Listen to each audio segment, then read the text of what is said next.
Thank you for joining us for part 2 in our 10-part series on the emerging market for consumer goods manufacturers. I'm Janet Dorencott with Relational Solutions, and today we'll cover emerging market spending.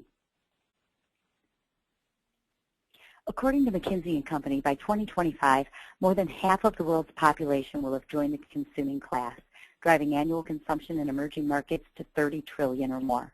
These numbers make it evident that companies who want to grow need a strategy for the emerging market. The economic growth, population explosion, and increasing incomes in emerging markets have been fueling consumer spending. However, non-BRIC emerging market countries do have much lower average incomes and therefore have much less expendable income.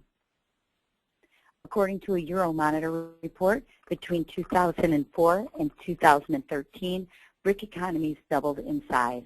They now collectively account for 21% of global GDP and 53% of emerging market GDP. It's estimated that BRIC countries accounted for $1 out of every $6 spent globally in 2013. BRIC countries are also home to 268 million households with an income over $10,000 U.S., which might not sound like a lot, but it is. In 2020, BRIC countries are expected to add a combined $3.3 trillion to their consumer spending. Now keep in mind, that's in 2012 dollars, so that number doesn't even account for inflation. Surprisingly, that same amount of money is the amount that France and Germany combined contribute to our economy. In addition, the Euromonitor predicts that the middle-class income group in the Association of Southeast Asian Nations will exceed 100 million people by 2020.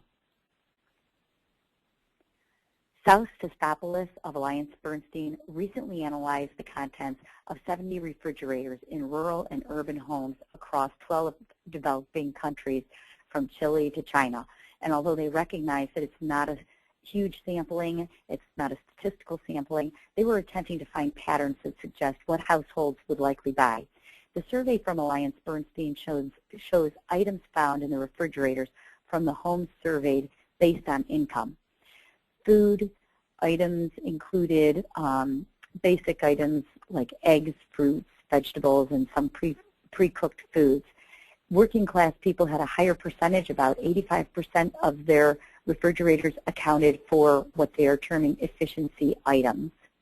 Middle class refrigerators stock more indulgences, things like alcoholic beverages and chocolates and cheese.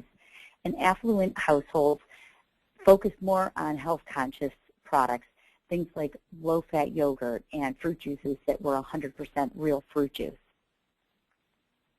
Their research suggests that China and Brazil are already in or near the indulgence phase.